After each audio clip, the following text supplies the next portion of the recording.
Hello friends, कैसे हो आप लोग। मैं उम्मीद करता हूँ आप अच्छे होंगे, मस्त होंगे, स्वस्थ होंगे।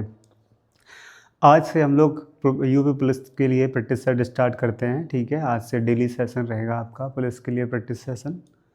तो ये पहला आज का क्लास है आपका।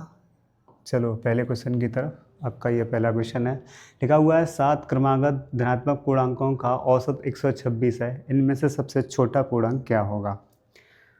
सबसे छोटा नंबर पूछा गया है, तो एक अपन लोग रूलर यानी कि लाइन लेते हैं, इस पर हम लोग ड्रॉ करते हैं उसको, जिससे कि आपका क्वेश्चन क्लियर से समझ में आएगा।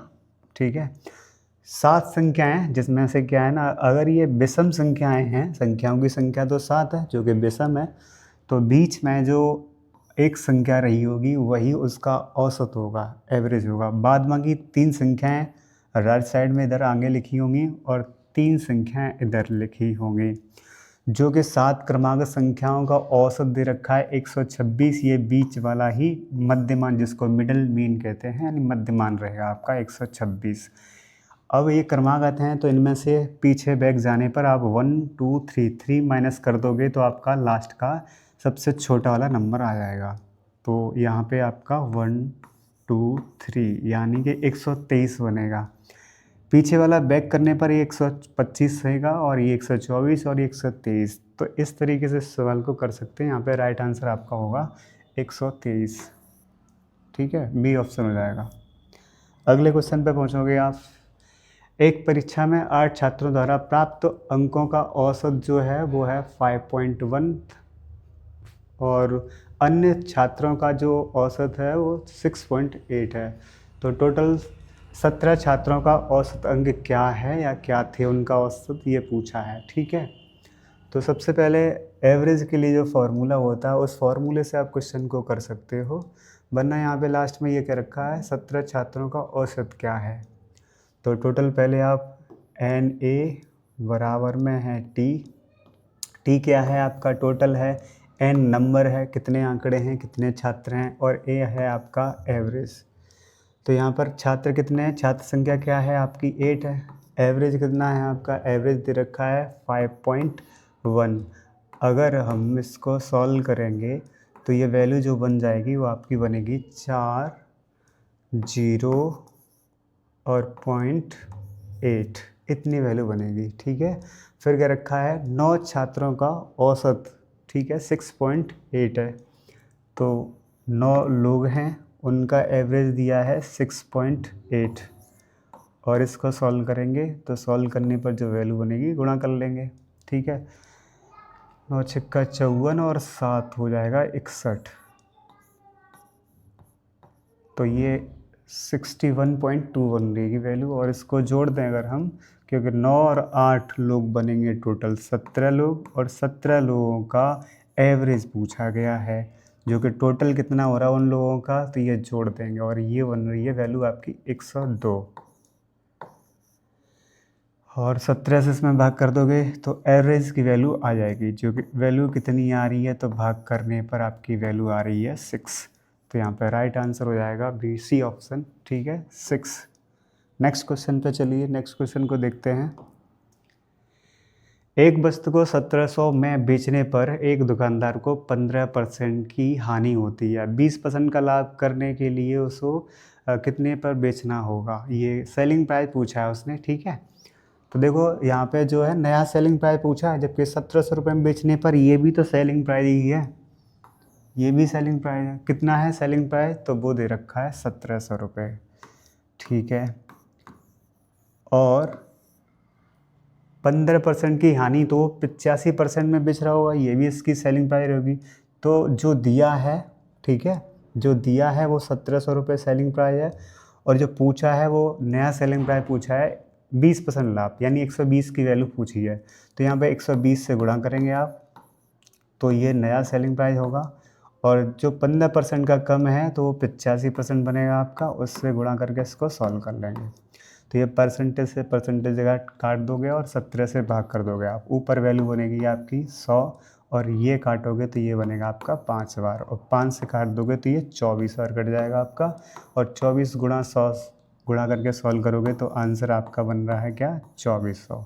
ठीक है, तो यहाँ पर राइट आंसर हो जाएगा आपका सी ऑप्शन। ठीक, क्लियर। अगले सवाल को देखते हैं, क्या लिखा है। किसी वस्तु का मुद्रित मूल्य उसके क्रय मूल्य से 40% अधिक है तो छूट की दर कितनी है ताकि उसको 11.2 का लाभ हो, 11.2% का लाभ हो। ठीक है, तो देखो यहाँ पे मुद्रित मूल्य का मतलब होता है आपका MRP रेट, या उसको हम शॉर्टकट में MP ले लेते हैं, मतलब अंकित मूल्य। और इधर आपका कॉस्ट प्राइस है, तो वो ये कह रहा है कि 40% अधिक अंकित किया गया है कॉस्ट प्राइस से। तो अगर ये आपका वैल्यू 100 है तो ये 40 अधिक अंकित किया है तो 140 होगा। फिर क्या रखा है कि 11.2% लाभ पर, यानी जो सेलिंग प्राइस की वैल्यू बनेगी वो 100 का ही 100, मतलब 11.2% लाभ निकालोगे तो 111.2 निकालना पड़ेगा, जो कि पूरी वैल्यू बनेगी 112। तो हमारे पास मैक्सिमम प्राइस भी है, मतलब मुद्रित मूल्य, और सेलिंग प्राइस भी है और कॉस्ट प्राइस भी है। ठीक है, तो यहाँ पे एक सवाल में दिया है कि लाभ कितना होगा उसको। ठीक, कब, अच्छा लाभ तो दिया है ना, लाभ तो 11.2 है, छूट की दर पूछी है, डिस्काउंट क्या रहेगा। तो डिस्काउंट हमेशा किस पर देते हैं, डिस्काउंट देते हैं MRP रेट पे, जो कि 140 है। यही बेस वैल्यू रहेगी, इसको हम नीचे लिखेंगे। और यहाँ पर कितना कम कर दिया गया है तो ये घटाने पर 28 बन रहा है। ठीक है, ऊपर लिखेंगे ये है डिस्काउंट, कितना कम कर दिया तो ये 28 घटाने पर, तो 140 पर 28 कम कर दिया। और हमें निकालना है परसेंटेज, तो 100% इसको सॉल्व कर लेंगे फिर। तो 14 से इसको भाग करोगे, यहाँ 10, ये 0 से 0 काट दोगे आप। ठीक है, 0 से 0 काट देने के बाद 14 से भाग करोगे आप। ठीक है, एक बार, और 14 से करोगे ऊपर तो वो 2 बार, 2 गुणा 10 करोगे तो वैल्यू क्या बनेगी आपकी, वो बनेगी 20%। तो इसका जो राइट आंसर होगा वो होगा 20%, डी ऑप्शन। ठीक है, ये आंसर बनेगा आपका। नेक्स्ट सवाल पर पहुँचोगे, देखोगे नेक्स्ट सवाल को, यहाँ क्या रखा है, साधारण ब्याज पर 20% में एक धनराशि, 20% में एक धनराशि जो 4 गुनी हो जाती है तो ब्याज की दर क्या है। शुरुआत में मान लेते हैं वो धन कितना रहा होगा, 100 रुपये। ठीक है, और 100 रुपये के बाद क्या रखा है, वो 20 वर्षों में कितनी हो जाती है, 4 गुनी। तो ज़रा 100 का आप 4 गुना करना तो वैल्यू क्या बनेगी, 400। तो यहाँ पर घटाने पर देखो ब्याज क्या बन रही है, ब्याज तो 300 रुपये बना ना आपका, और 300 रुपये ब्याज बना है, और वो कितने वर्षों में है, वो यहाँ पे दे रखा है कि वो जो 20 वर्षों में टाइम लगा है, टोटल 20 वर्ष, और 20 वर्षों में ब्याज बना है 300 रुपये। तो 300 रुपये ब्याज जो है वो है 20 वर्षों में, तो एक वर्ष का ब्याज क्या रहेगा। ठीक है, तो एक वर्ष का ब्याज रहेगा आपका 15। ठीक है, और यही पूछा गया है सवाल में, क्योंकि ब्याज की दर क्या आएगी, वो 15% ही आएगी। ठीक है, तो राइट आंसर हो जाएगा यहाँ पर डी ऑप्शन। क्लियर है। अगला सवाल देखोगे फिर आप, क्या रखा है, एक मजदूर वर्ग कार्य को 150 दिनों में पूरा कर सकता है, लेकिन 15 मजदूरों की अनुपस्थिति के कारण इसे 165, कुछ दिन ज़्यादा लग जाते हैं, 165 दिनों में पूरा किया है। तो मजदूरों की प्रारंभिक संख्या क्या थी, ये पूछा गया है। तो शुरुआत में मजदूर दिए हैं क्या सवाल में, नहीं दिए, तो कुछ कह रखा है, हम क्लियर उसको x मान लेते हैं कि लोग पहले कितने थे, मजदूर जो थे वो x थे। ठीक है, और कितने दिन लगा रहे हैं वो 150। तो ये एक मिस समानुपात का सवाल है, या फिर हम टाइम एंड वर्क का भी कह सकते हैं, जिसको हम सॉल्व कर देते हैं M1D1 बराबर M2D2 इस तरीके से। तो वही फार्मूले से हम सॉल्व कर लेंगे इसको। तो ये क्या है, लोगों की संख्या है, कितने लोग हैं, ये क्या है, टाइम कितना दिन लग रहा है, बराबर में यहाँ पे कितना दिन लग रहा है, वो सवाल में क्या रखा है, 165 दिन लगे हैं अब। और दिन पूछा है, अच्छा यहाँ पे संख्या लोगों की पूछी है उसने, कितने मजदूर लगाए जाएंगे, जबकि दिन दे रखा है कि 165 लगे हैं। ठीक है, और इसको सॉल्व कर लेंगे। 15 मजदूर कम हो गए, यहाँ पे दिया है 15 मजदूर कम हो गए, तो 15 मजदूर कम हो गए हैं, और उसके बाद लास्ट में लिख रखा है कि 165 दिन लगे हैं, और इसको फिर सॉल्व कर लेंगे। तो ये 5 से भाग करने पर ये 30 हो जाएगा आपका, और ये 5 से भाग करने पर 33, सॉल्व करेंगे इसको तो ये 33x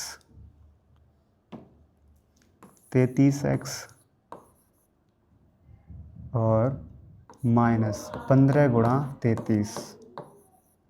ठीक है, और बराबर में आप वो 30 वाली x, 30x वैल्यू है। इस वैल्यू को इधर लेके आइए तो ये 3x बराबर में क्या हो जाएगा आपका 15 इंटू में 33, और x की वैल्यू अगर आप निकालोगे तो ये 3 से भाग कर दोगे 33 में, जो कि 11 बार जाएगा। 11 गुणा 15 सॉल्व करोगे तो आपका बनेगा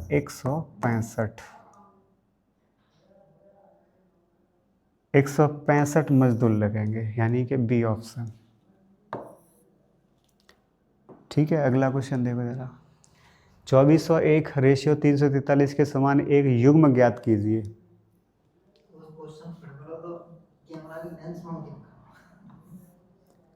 343 और 2401, ठीक है। यहाँ पे 2401 जो लिखा हुआ है और 343 लिखा हुआ है, ये एक युग्म है, उसी के समान हमें युग्म देखना है।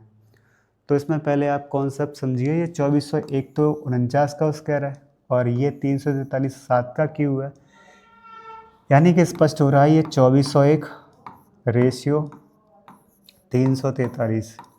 ये जो लिखा हुआ है वो 7 की पावर कितना है 3, 7 का क्यू होता है, और ये 7 की पावर 4 है, क्योंकि क्यू में 7 का 343 में 3 से गुणा करने में 2401 ही बनेगा।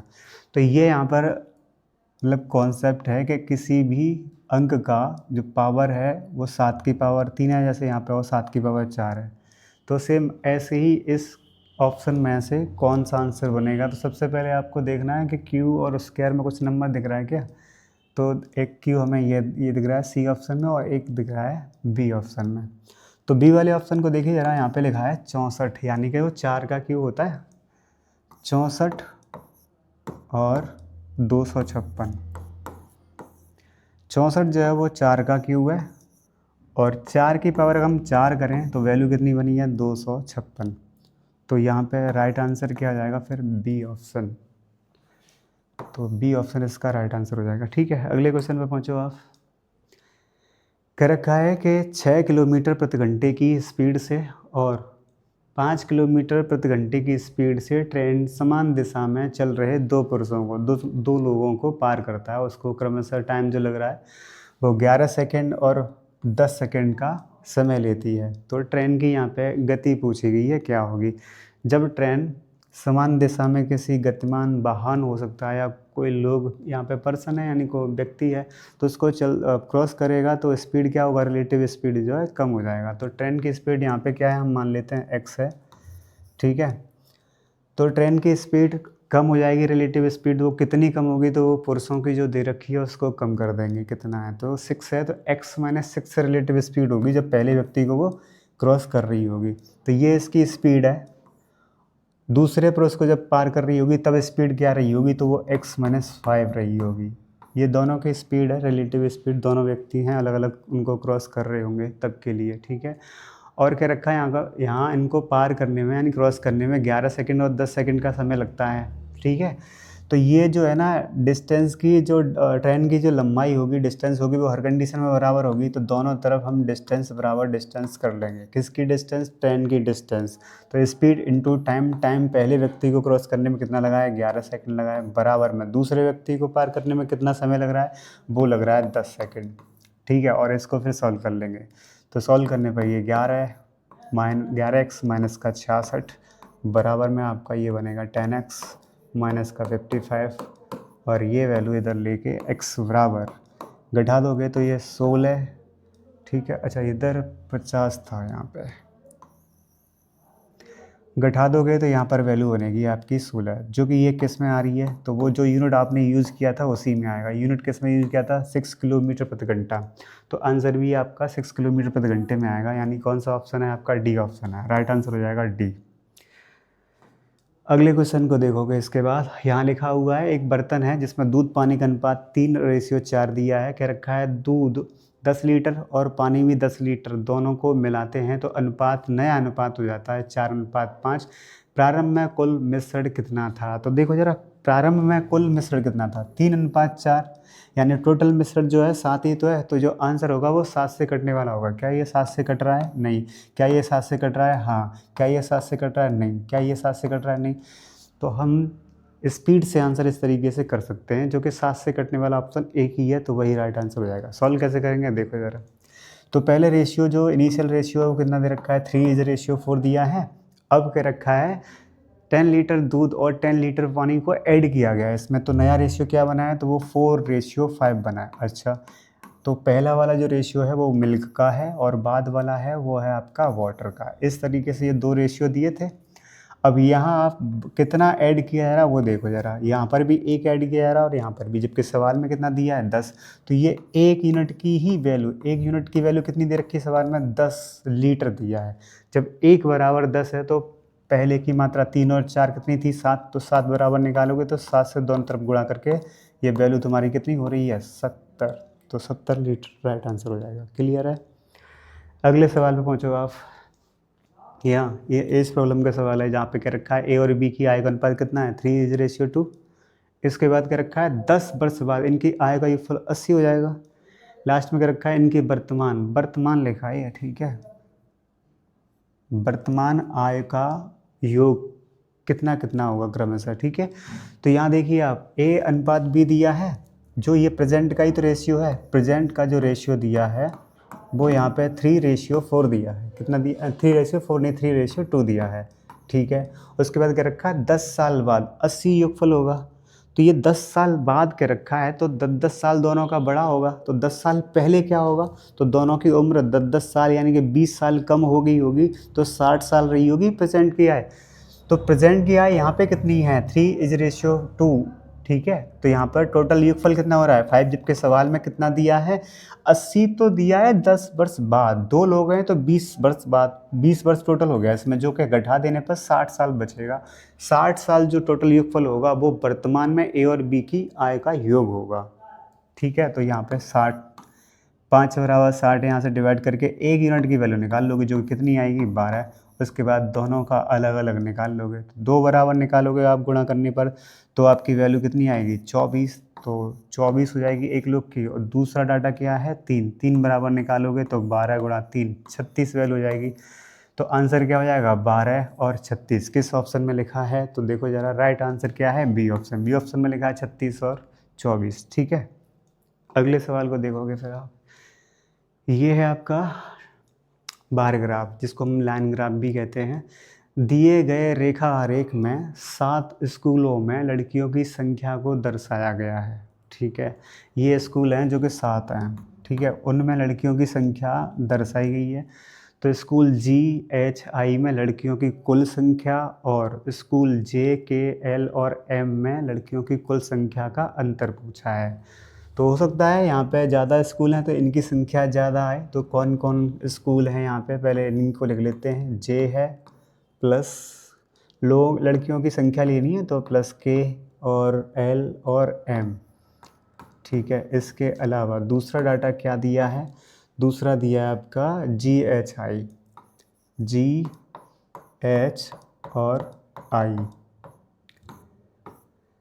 इन दोनों का अंतर निकालना है, रेशियो नहीं। तो हमें घटाना पड़ेगा, घटा देंगे इस रेशियो को, ठीक है।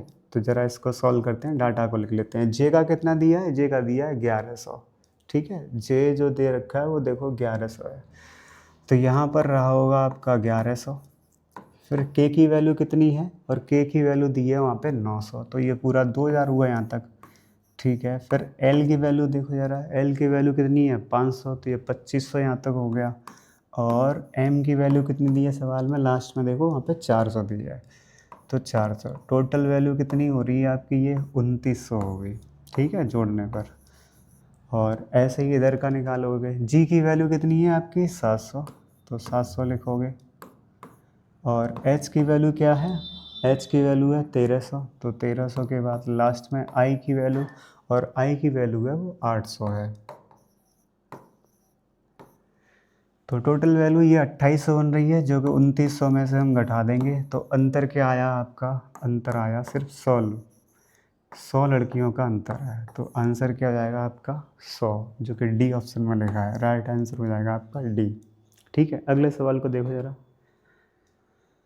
ये है आपका पाई चार्ट, जिसमें दिया है, दिए गए पाई चार्ट का अध्ययन कीजिए। बिल्ली है ना। बिल्ली ने किया है कांड। कोई बात नहीं, प्रश्न का उत्तर देना है वो डीआई को ढंग से पढ़ के। तो यहाँ पर पाई चार्ट में एक महीने के फल विक्रेता द्वारा बेचे गए फलों का प्रतिशत क्या है ये पूछा गया है।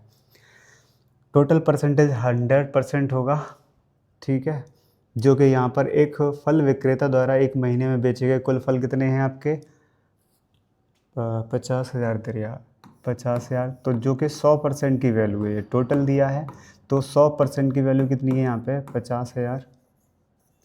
यहाँ से अगर आप 1 यूनिट की वैल्यू निकालोगे तो वो 500 किलोग्राम आएगा, ठीक है, वो आएगा आपका 500 किलोग्राम। फिर उसने पूछा क्या है, पूछा है लास्ट में अनार और बेर, ठीक है, बेर का ये रहा आपका और अनार का आपका ये है 31.07 और 8.11 8.11, ठीक है। इस डाटा को जोड़ के ये पूरा निकाल लेंगे कितना हो रहा है 8.11 और अंतर पूछा है, हाँ अंतर पूछा है तो घटाना होगा आपको यहाँ पे।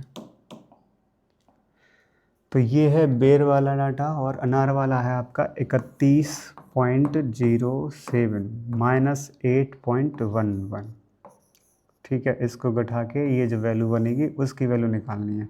तो चलो घटा लेते हैं। घटाने पर आपका बनेगा यहाँ पे 7 में से 1 घटाओगे तो बनेगा आपका 6 और 10 में से 1 घटा रहे होंगे तो यहाँ पर वैल्यू आ जाएगी आपकी 9.30 में से ये 8 घटाओगे तो 22 बचेगा, यानी 22.96 की वैल्यू निकालनी, जबकि 1 यूनिट की वैल्यू 500 है तो इसी में हम 500 से गुणा कर देंगे और 500 से गुणा करने पर 5 गुणा 3 30 हो जाएगा, यानी कि 0, ठीक है। 3 कैरी है 45 और 3 48, यानी कि 8, 4 कैरी है 10 10 और 4 14, 1 कैरी 4 5 दूनी 10 और 11, तो टोटल जो वैल्यू बन रही है आपकी वो 11,480 किलोग्राम बन रही है, जो कि किस ऑप्शन में लिखा है आपका सी ऑप्शन में, ठीक है, सी ऑप्शन हो जाएगा। अगला देखो जरा क्वेश्चन, 10% की छूट के बाद 8% का लाभ प्राप्त करने के लिए क्रय मूल्य से अंकित मूल्य पूछा है, सिर्फ अंकित मूल्य का प्रतिशत वृद्धि कितना होना चाहिए, ठीक है। यहाँ पे जो है ना लास्ट में जो पूछा गया वो अंकित मूल्य की बस कितना ज़्यादा होगा ये पूछा गया है। सवाल में क्या रखा है 10% की छूट के बाद 8% का लाभ प्राप्त करने के लिए क्रय मूल्य से अंकित मूल्य की प्रतिशत वृद्धि क्या होनी चाहिए। तो देखो जरा कैसे सॉल्व करोगे इस सवाल को। 10% की छूट के बाद 8% का लाभ प्राप्त करना है, तो सबसे पहले आप लिखोगे MRP रेट या MP लिख लो, डिस्काउंट देते हो उस पर तो वो सेलिंग प्राइस में कन्वर्ट हो जाता है, और प्रॉफिट कमाना है तो वो कॉस्ट प्राइस और सेलिंग प्राइस का रेशियो बनेगा। तो सबसे पहले 10% की छूट यानी रेशियो कितना बन जाएगा 10 से 9, और कह रखा है 8% का लाभ तो ये 25 से 27 हो जाएगा आपका।